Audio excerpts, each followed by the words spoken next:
All right. Good morning still. So update injury-wise, and I think you guys may have heard this. So Dawson Knox and most everyone will practice in some capacity. Dawson, we'll see how he does today. He's had a good week, I could tell you. So if he continues to progress, there's a good chance he'll play. Kyer Elam most likely will not be activated. And then Vaughn, I'm sure you guys, Vaughn is looking like he's ready to go from a football standpoint, and that's where we're at. Is there anything we need to see from Dawson specifically today? Is it like catching? Yeah, no, I think I feel like he's answered a lot of that, like with pads on yesterday and with no pads with the catching on Wednesday. I think he's answered a lot of that. It's just more, let's just continue to take it one step at a time and see how he handles today and how he feels afterwards too. That feedback's important. Yeah, Joe, I mean, it's, we were just obviously on the radio there talking about the blend really of Dalton and Dawson. And Dalton has certainly shown us what he's capable of and taking advantage of the opportunity that he's gotten. And so blending the two together, both are good football players, both a little bit different, one from the other. And I think that blend is important. Dawson's obviously good at the point of attack, strong veteran player, and does a good job in the pass game in his own right as well, which I know Dalton does too. So, blending those two in the right capacity, proportions, however you want to say it, is important for us. Has he been gone long enough, Dawson, that bringing him back and Dalton in his evolution and what we've seen, when you say blending, Yeah. are you blending almost like two different players than when we saw them last together on the field? Yeah, Tim, I think it's, we knew some about Dalton then, and now we know more about Dalton, and that's kind of just the evolution of a rookie, the journey of a rookie season, and so now it's how do you coexist in the right proportions to make sure we're as productive as we can be, and maybe beyond what we've been over the last 2 weeks, and so that's a balance, and I'm not going to sit here and say that that's easy, right? It's a good problem to have, and it's up to us as coaches and figuring that out, right? And that may take a little bit of time. And I think the other kind of challenge, if you want to call it a challenge, is Dawson's conditioning. He's been out, to your point, 6 weeks. So anytime you're back for your first game, it's how can you make the game slow down, and how can you allow the game to come to you a little bit? Sean, another part of the equation is Khalil, who seems every time called upon makes plays. What is then the balance of you're looking at your two tight ends, how to play them, but not wanting to take away the earned opportunities of Khalil? Yeah, and that's some of the blend, right? It's who do you want to be? What proportion of what personnel groups do we want out there?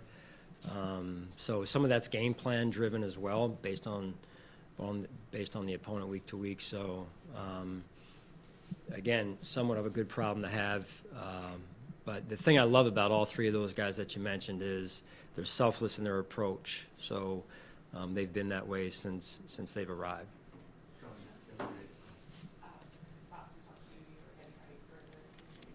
Yeah. Yeah. I thought it went as good as one could expect, as I could expect, and it was important for me, Catherine, to address the players that are new to us since 2019 and may not have been around that day, and so that they understood that situation and how it unfolded, and that based on who I am and what they've seen, my hope and how I try and do things, and how I handled that situation. So it went well. Their support was clear and much appreciated.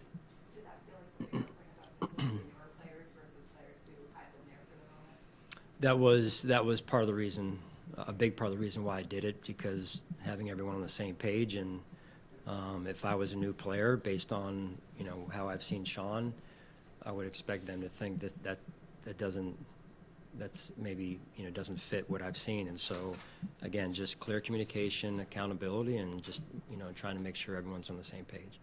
Yesterday, you spoke to the specific part of the story. You said you hadn't read the rest of it. The main theme of the story seemed to be surrounding your lack of accountability, at least in the eyes of all the people that were spoken to in the story. How do you respond to that? Yeah, I don't. I know who I am. I know how I try and do things. Am I without flaw? No, I'm not without flaw. And I say that humbly. I believe we try and do things right here. It doesn't mean that everything we do is right. People are going to have their own opinions. I believe we've won a lot of games here since we've arrived, and I'm confident in that. I'm confident in this football team, and people are going to have their opinions. I can't control that. You mentioned you spoke with the team. What sort of conversations beyond the players did you have yesterday regarding what was in the article?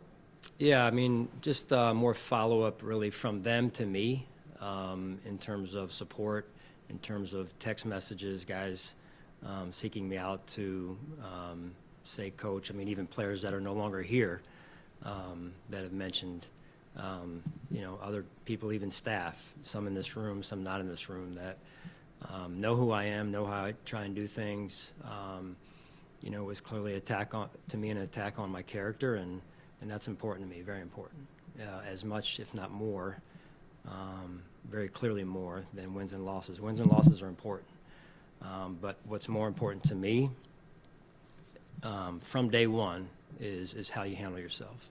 And again, doesn't mean that I've been perfect. No one's perfect. Doesn't mean that I haven't been without flaw.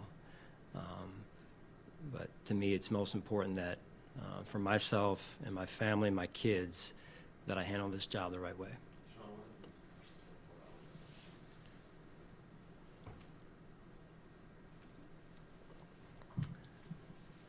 Well, I think, Joe, in any of our lives, if this came up for any of us, something like this, it definitely gets your mind spinning, right? Just being real. And it's been disappointing. It's been hurtful, right? At the end of the day, I know who I am. At the end of the day, I know how I handle myself. As I've said humbly, I'm not without flaws, right? I wake up every morning and try and do the best job that I can to win games for the fans of the Buffalo Bills and do it the right way. And that's my main goal every day. Sometimes you go through this world and you don't know what people think of us, and I'm not saying the negative stuff. I'm talking about the people who you work with, the people that you're close with, but we don't always say it. And I'm guessing that in the last 24 hours, we've had a lot of people, as you mentioned, indicating.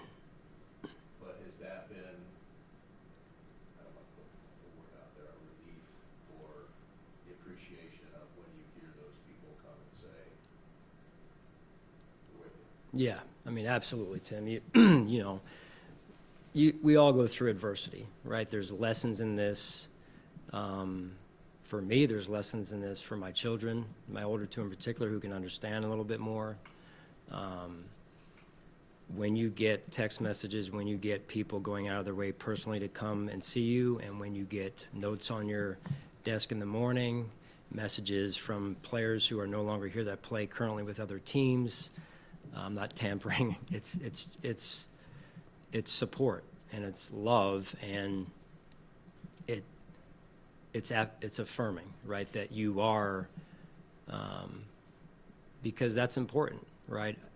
To feel like you're trying to do things a certain way, and you want that to be viewed that way on the other end, right? Saying, hey, this is a guy that, I think he's a good coach, and beyond that, he tries to do things the right way. I think that's just very important to me. It's important to how I was raised, and the focus right now is about Needs to be about moving forward and getting myself focused on this game and the challenge of the Kansas City Chiefs. And I owe that to the team, and I'm super proud of them in terms of how they've handled really the last 2 weeks or week when some of this things have come up, right? So they are steadfast in their approach, in particular this week, and the way that they've practiced. How hard is that to have to compartmentalize, because like put this to the side and with a game on Sunday, kind of with something like this that can take up a lot of space in your mind? Yeah. How do you, maybe that's not, there's not an easy answer. Yeah, no, it's not. I mean, this is what I get paid to do. In terms of it's what I get paid to do, and it's what I owe to the team. It's what I owe to the fans of the Buffalo Bills. And as I've alluded before and earlier here, I don't take that responsibility lightly.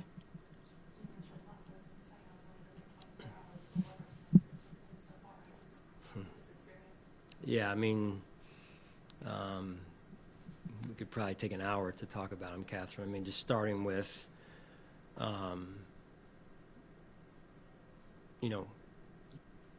you make every day count.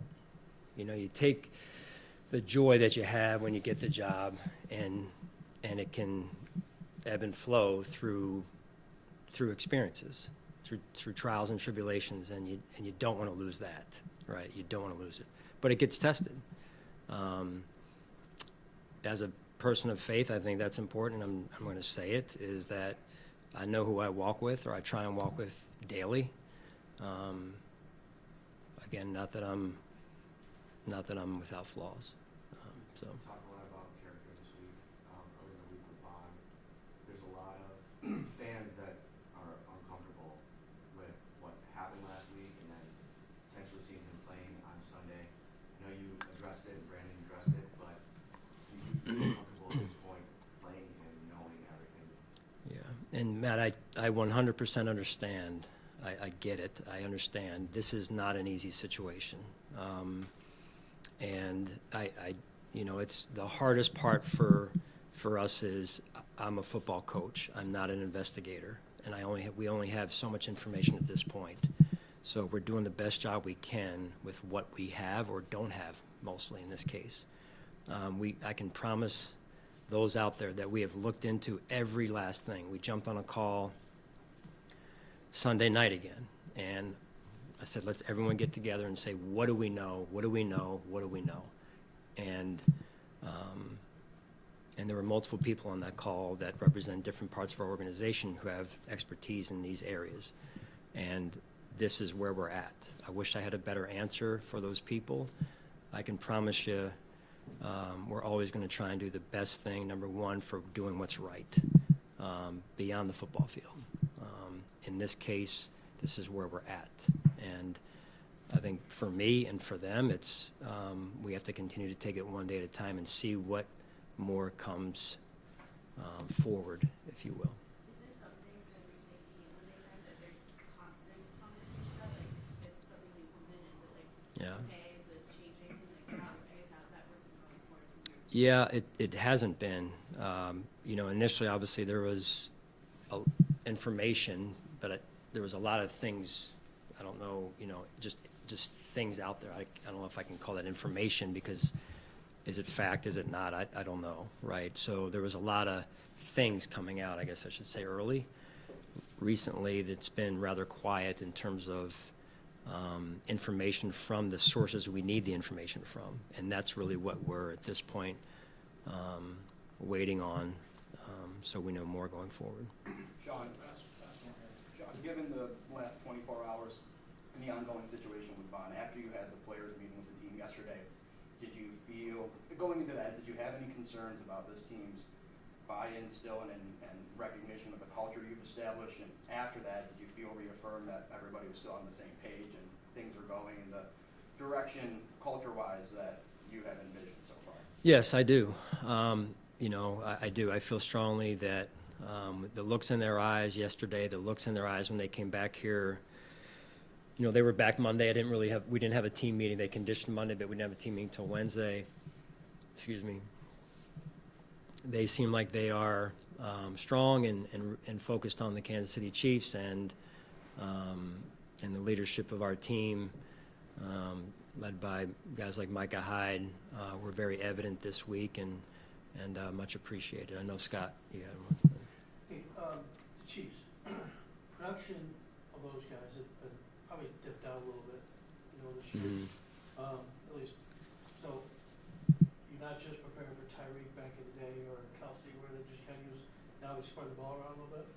Yeah. Production seems to be lower. Does that make it easier to go against them, or is that, and how tough is it playing now? Yeah, I mean, Arrowhead, I'll start there. I would equate it similar to our stadium and our fans. They're passionate. It's a tough environment, just like people probably, I know I view our situation here with our fans and our stadium. That's one, and then two is, yeah, they're a different team, right? We're a different team year to year as well. That's naturally the situation. Patrick Mahomes, Andy Reid, I think you start there, and really that's all you need to say. I think Andy is so creative in how he spreads the ball around, to your point. He gets Kelsey involved.